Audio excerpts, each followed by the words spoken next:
जंतुओं में जनन, कक्षा 8 का सिलेबस विज्ञान का। जंतुओं में जनन, जनन से तात्पर्य है किसी जंतु द्वारा अपने समान संतान उत्पन्न करना, इसे जनन कहते हैं। तो इसमें देखेंगे जंतुओं में जनन, जंतु दो विधियों द्वारा प्रजनन करते हैं। यह एक है लैंगिक जनन और दूसरा है अलैंगिक जनन। इसमें लैंगिक जनन में क्या होता है, नर और मादा और लैंगिक होते हैं, और अलैंगिक में केवल एक ही जीव से ये जनन हो जाता है। अब देखेंगे इसमें नर युग्मक तथा मादा युग्मक के संलयन द्वारा जनन लैंगिक जनन कहलाता है। यहाँ पर डिफिनीशन भी लिखी हुई लैंगिक जनन का कि नर युग्मक तथा मादा युग्मक के संलयन द्वारा लैंगिक जनन निर्माण होता है। तो इसी को क्या कहते हैं, लैंगिक जनन कहते हैं। फिर अंडाशय, अंडवाहिनी एवं गर्भाशय मादा के जनन अंग हैं। इन तीनों अंगों को आप लोग ध्यान से पढ़िएगा, इसको याद भी करना है कि मादा जनन अंग कौन कौन से हैं। तो अंडाशय, अंडवाहिनी, गर्भाशय क्या है, मादा जनन अंग है। फिर नर जनन अंग क्या है, नर के जनन अंग हैं वृषण, शुक्राणु नली एवं शिशन, ये होते हैं अंग, ठीक है, नर के जननांग। अंडाशय मादा युग्मक द्वारा उत्पन्न करते हैं। जो अंडाशय जो होते हैं तो मादा युग्मक उत्पन्न करते हैं, जिन्हें अंडाणु कहते हैं। अंडा, यहाँ से अंडे निकलते हैं, अंड कोशिका या अंड कोशिका कहते हैं। वृषण नर युग्मक उत्पन्न करते हैं। वृषण क्या करते हैं, नर युग्मक उत्पन्न करते हैं, जिसे क्या कहते हैं, शुक्राणु कहते हैं। अंडाणु एवं शुक्राणु का संलयन निषेचन कहलाता है। जब अंडाणु और शुक्राणु आपस में कंजुगेट करते हैं, जुड़ते हैं, इस क्रिया को निषेचन कहते हैं। निषेचित अंडा युग्मनज कहलाता है, और जब अंडे निषेचित हो जाते हैं तब युग्मनज बनता है, और युग्मनज से भ्रूण का विकास होता है। फिर मादा के शरीर के अंदर होने वाले निषेचन को आंतरिक निषेचन कहते हैं। यह मनुष्य एवं अन्य जंतुओं जैसे मुर्गी, गाय, कुत्ते में आदि में होता है। यहाँ पर आंतरिक निषेचन की बात कही गई है, और बाह्य निषेचन भी होता है। तो बाह्य निषेचन क्या होता है, बाह्य निषेचन जीवों के शरीर के बाहर इस प्रकार का निषेचन होता है। यह अधिकतर जलीय प्राणियों में देखने में मिलता है, जैसे मेढक हो गई, मछली हो गई, स्टारफिश हो गया, इन जंतुओं में देखने को मिलता है। तो हाँ, यहाँ दिखाया गया है वह निषेचन जो मादा के शरीर के बाहर होता है वह बाह्य निषेचन कहलाता है, जैसे यहाँ पर मेढक, मछली, स्टारफिश इत्यादि में दिखाई देता है। फिर अगला है युग्मनज में कई विभाजन होते हैं और भ्रूण बनता है। जब युग्मनज बन जाता है, नर युग्मक और मादा युग्मक कंजुगेट होते हैं, तब युग्मनज बनता है। युग्मनज के बनने के बाद क्या होता है, वहाँ पर विभाजन शुरू हो जाता है, और विभाजन के बाद भ्रूण बनता है। फिर भ्रूण गर्भाशय की दीवार में स्थापित होता है, जहाँ उसकी वृद्धि और परिवर्धन होता है। कहाँ पर स्थापित किया जाता है, गर्भाशय पर स्थापित किया जाता है, गर्भाशय की दीवार पर स्थापित किया जाता है, और वहीं पर भ्रूण का विकास होता है, भ्रूण बढ़ता जाता है। भ्रूण की वह अवस्था जिसमें उसके सभी शारीरिक अंग विकसित होकर पहचान योग्य हो जाते हैं, उसे क्या कहते हैं, उसे ही गर्भ कहते हैं। मनुष्य, गाय एवं कुत्ते जैसे जंतु जो शिशु को जन्म देते हैं, उन्हें जरायुज कहते हैं। अब यहाँ पर यह है जन्म देने वाले, बच्चों को जन्म देने वाले। और कुछ ऐसे भी जंतु हैं जो अंडे देते हैं, उन्हें अंडप्रजक कहते हैं। तो जैसे मुर्गी, मेढक, छिपकली, तितली जैसे जंतुओं को जो जंतु क्या करते हैं, अंडे देते हैं, इन्हें अंडप्रजक जंतु कहते हैं। अंडे देने वाले को अंडप्रजक और बच्चे देने वाले को जरायुज। फिर लार्वा तथा कुछ उग्र परिवर्तनों द्वारा वयस्क जंतु में बदलने की प्रक्रिया कायांतरण कहलाती है। कुछ जीव क्या करते हैं, अंडे देते हैं, अंडे से लार्वा बनता है, लार्वा से प्यूपा माने एडल्ट अवस्था में आता है, उसको क्या कहते हैं, कायांतरण कहते हैं। फिर जनन का वह प्रकार जिसमें केवल एक ही जीव भाग लेता है, तो उसे क्या कहते हैं, अलैंगिक जनन कहते हैं। अभी हमने बताया था कि ऐसा जनन जिसमें क्या होता है, केवल एक जीव भाग लेता है, इसमें नर और मादा नहीं होते, एक ही जीव भाग लेता है, उसे अलैंगिक जनन कहते है। हाइड्रा में मुकुलन द्वारा नए जीव का विकास होता है। इसमें केवल हाइड्रा एक ही है, इसमें नर और मादा नहीं है। इसमें क्या होता है, अलैंगिक प्रजनन होता है। इस प्रकार के अलैंगिक जनन को मुकुलन कहा जाता है।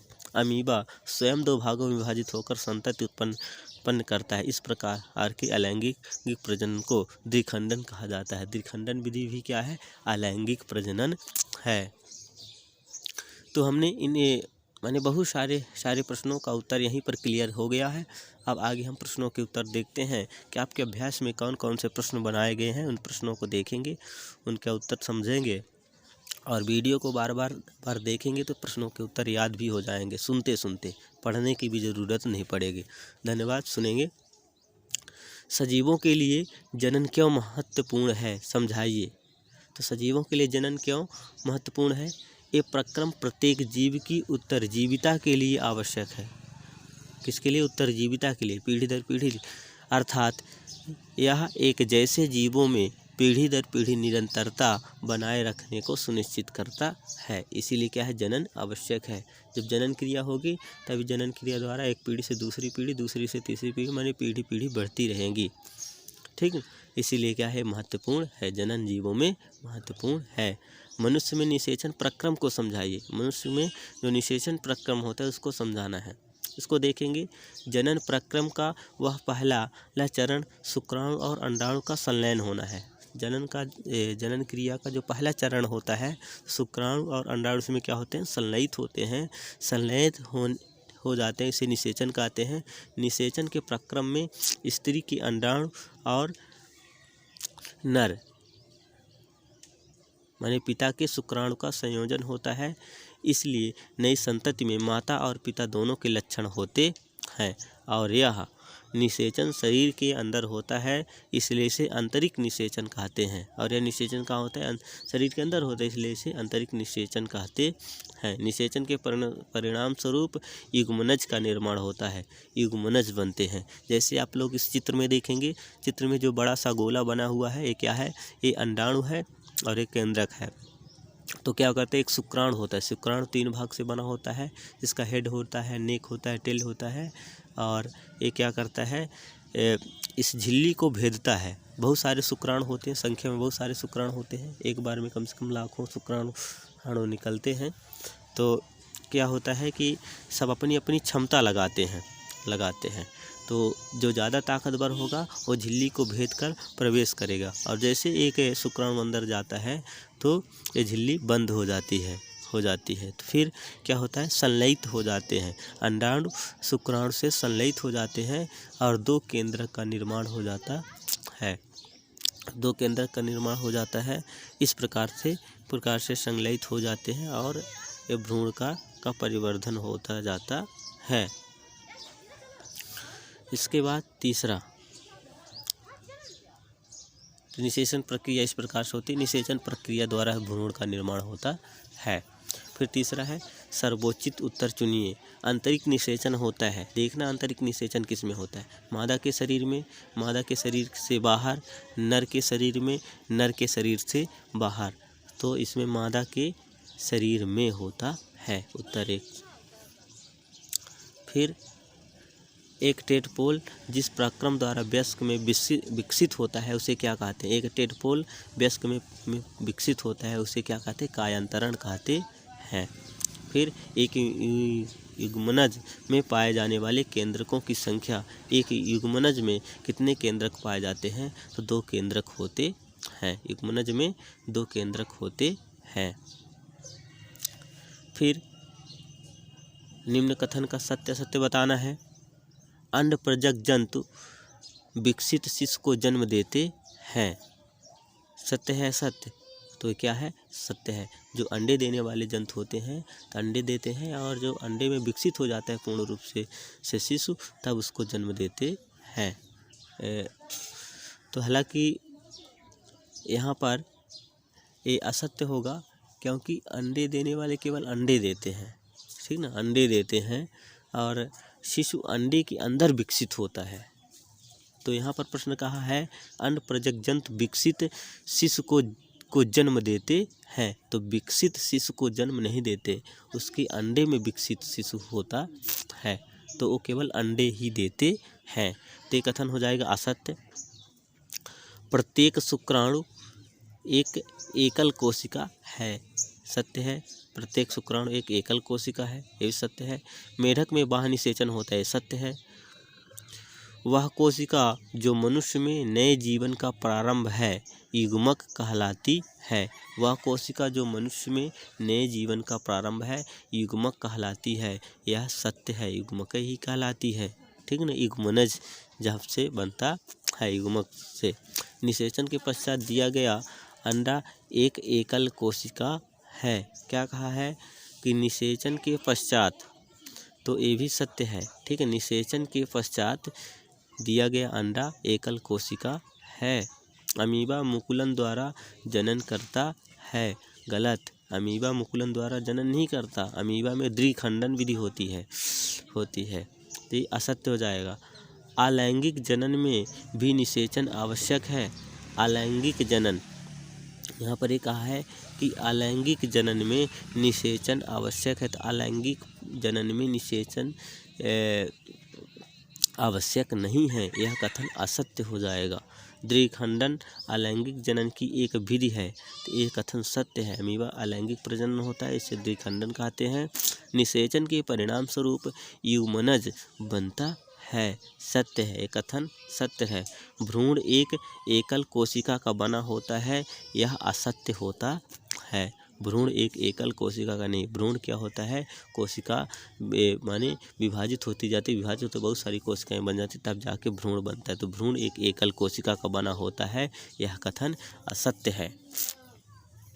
और आगे देखेंगे, फिर युग्मनज और गर्भ में दो भिन्नताएं दीजिए, मतलब दो अंतर देना है। तो दो अंतर क्या है, निषेचन के समय शुक्राणु और अंडाणु संलयित होकर एक हो जाते हैं। जब निषेचन क्रिया होता है, शुक्राणु और अंडाणु क्या होता है, संलयित होकर एक हो जाते हैं, जिसके परिणाम स्वरूप युग्मनज का निर्माण होता है। युग्मनज की ये परिभाषा हो गई।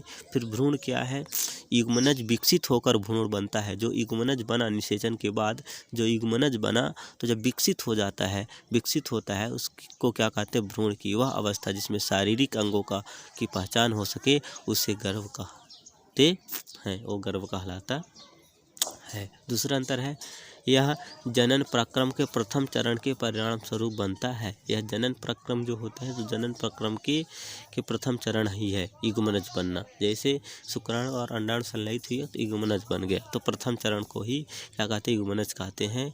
और गर्भ क्या है, जब गर्भ का विकास पूरा हो जाए तो माँ नवजात शिशु को जन्म देती है, उससे गर्भ कहते हैं।